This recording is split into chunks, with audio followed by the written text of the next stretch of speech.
Hey everybody, welcome to Ongaku Concept, and this week we are going to look at Romani Ranch, or Lon Lon Ranch. I played Majora's Mask first. Ongaku Concept. So the first time I ever heard this song was when I was playing Majora's Mask, and I went to Romani Ranch, and I didn't really care for it the first time I heard it.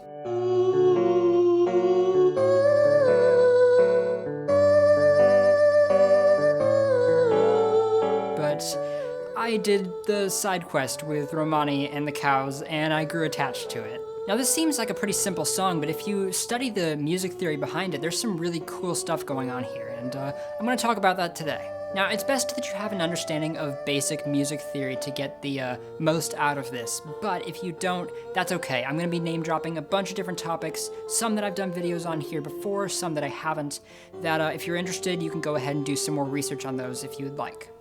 Alright, so Lon Lon Ranch is in the key of D major, and it's in 3/4 time at a very slow tempo, just 1, 2, 3, 1, 2, 3. As far as instruments go, everything is very simple. We only have a few instruments, an electric guitar, which is handling most of the harmonic information. And we have a steel pedal guitar, which is doing little fills throughout. This is a very distinctive instrument to country music, so it makes sense to use in a sort of ranch setting like this. There's also a string section that comes in later on to fill out some background harmonies. And of course, there's Milan singing.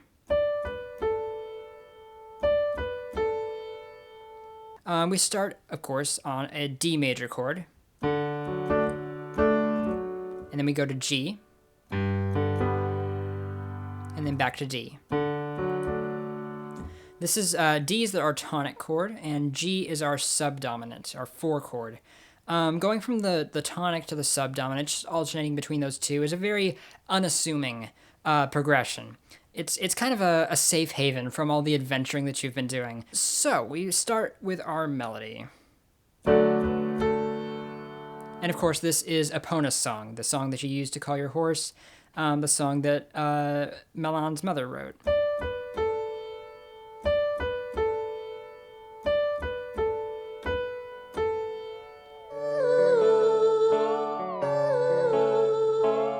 So you'll notice when the melody comes in right away, everything else is in swung eighths. So we have this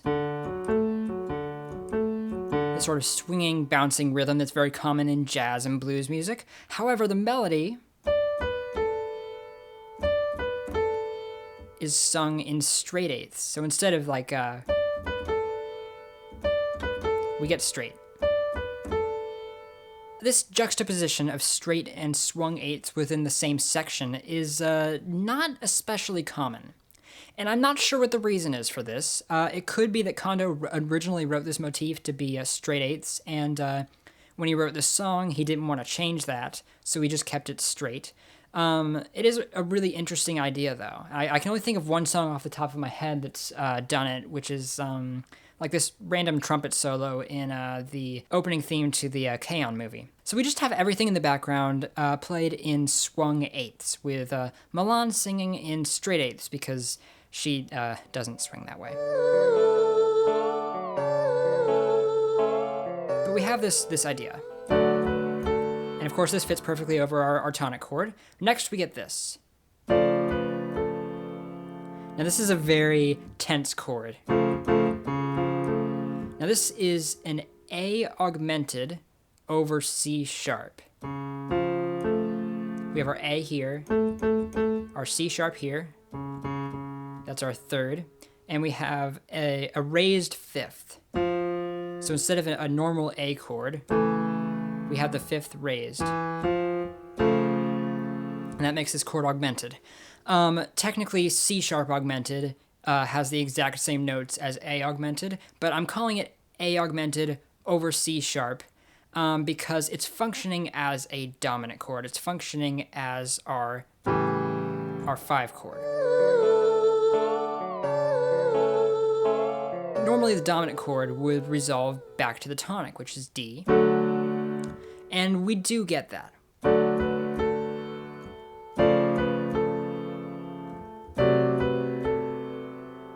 Now this may not look like a D chord, because we have our bass on C instead of D, but based on the context, and it also helps that a D is playing in the melody, this can be seen as a D7 over C, a D7 in third inversion with the 7th on the bass. So the first thing you'll notice is we have a chromatically descending bass line. That's just kind of a theme that continues throughout this piece. As far as that A augmented goes, why couldn't he have just done an A over C sharp? He could have, but he didn't. And I will get back to that in a moment.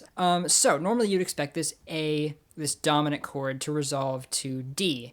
We get a D7. Now D7 is a secondary dominant. I talked about secondary dominants a little bit last week. Basically the idea is, in the same fashion that our dominant chord A can resolve to D, we can treat D as a dominant chord to something else. Now D is the 5 of G. So thus far we've got this.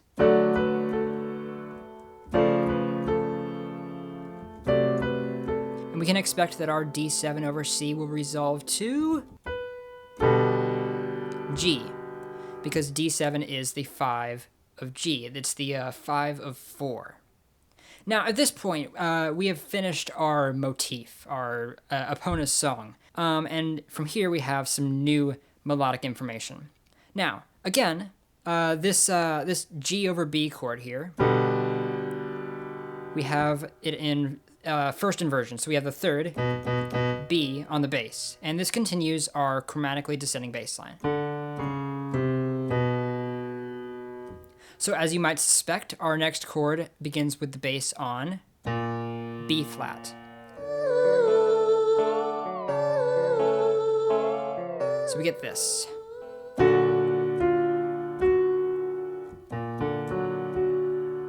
This is a very tense chord. Again, it's an augmented chord. This is B flat augmented.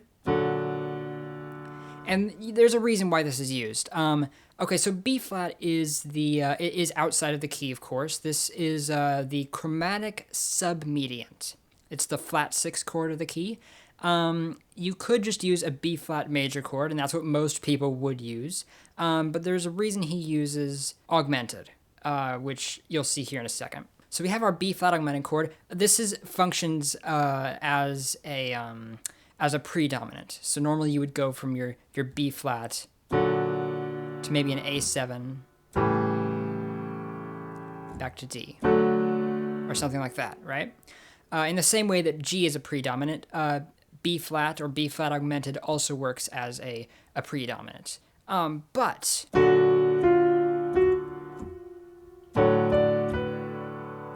we resolve straight to D.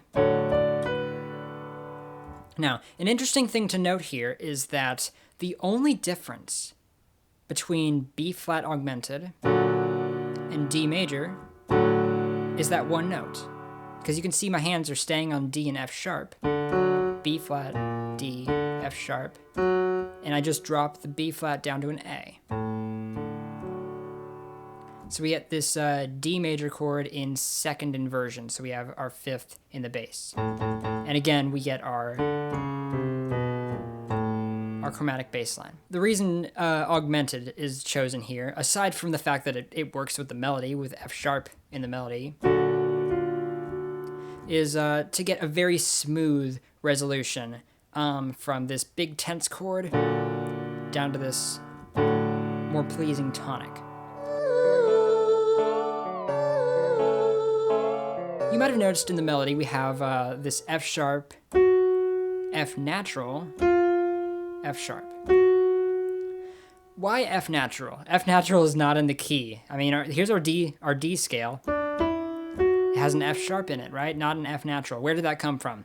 I was saying I was going to get back to this when I mentioned the C sharp augmented chord, which also has an F natural, for that matter, or E sharp if you want to be pedantic about naming. But the reason why these seemingly random out-of-key notes are chosen, I don't think they serve so much of a functional purpose as they do color. The way I see it is that it introduces just a little bit of tension in a sort of quirky manner. Maybe quirky isn't quite the word that I'm looking for, but I mean, think about it. It's a ranch, right? Ranches are dirty, they're messy, they're not the most cleanly of places to be in. So they're a little bit disorganized. And so I think some of this dissonance that's kind of thrown in here just kind of adds to that. And so these little chromatic alterations of the scale just provide a sort of color to the song rather than being used for any sort of functional reasons. If you're familiar with Seaside Hill from Sonic Heroes, that has the same idea. Just chromatic alterations just to provide color. That's a completely different genre, a completely different setting, but it's the same idea. Just chromatic alterations purely to provide color and just to make things interesting. So, where were we? We had an a D over A chord. Now, this D over A chord is in second inversion, like I noted, with A on the bass. This is considered a cadential 6/4 chord. What this means, 6/4 is figured bass notation for second inversion. So all this means is that it's a second inversion chord, specifically on the tonic. And this provides us with a little bit of tension in a way that says, we're not quite done here. We have a little bit more to go before we finish. Now we break this chromatically descending bass. So far we've had everything going down chromatically. Instead of going to A flat, we're going to go ahead and jump down to to G.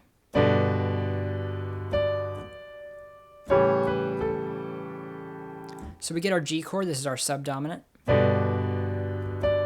and A7. And this closes out this phrase before we repeat. Of course, G is our 4 chord, our subdominant, it leads into the dominant, and then the dominant resolves on the tonic as we begin this phrase anew. There's something interesting about the fact that it ends on an A7 chord. So this 8-bar phrase is called an antecedent. This is the first phrase, this idea that we end this phrase, that we end these 8 bars on this dominant chord, is a half cadence. Now typically you would expect with this kind of form, we have an antecedent and we have a consequent. So our antecedent was those first 8 bars, our consequent phrase is going to be the next 8 bars. And our consequent phrase is going to end with a full cadence instead of just a half cadence. This isn't necessarily like a rule, right? This isn't a specific structure that you have to do. However, it is a very common pattern with music like this, and we do indeed see that. So everything in the next 8 bars is exactly the same as the preceding 8 bars, except when we get to this our cadential 6/4 chord, where instead of this, we climb up, and then we get, we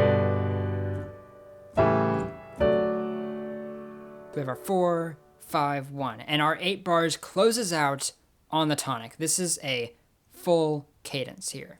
Hey everybody, thank you so much for watching. I hope you enjoyed this video and I hope you learned something here. If you want to know more about Zelda and music theory, I did a video on Hyrule Overworld, which you can find right over here.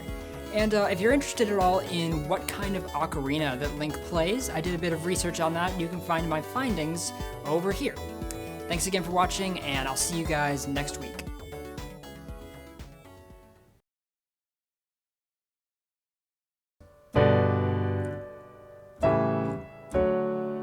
Sorry, that's a little too jazzy.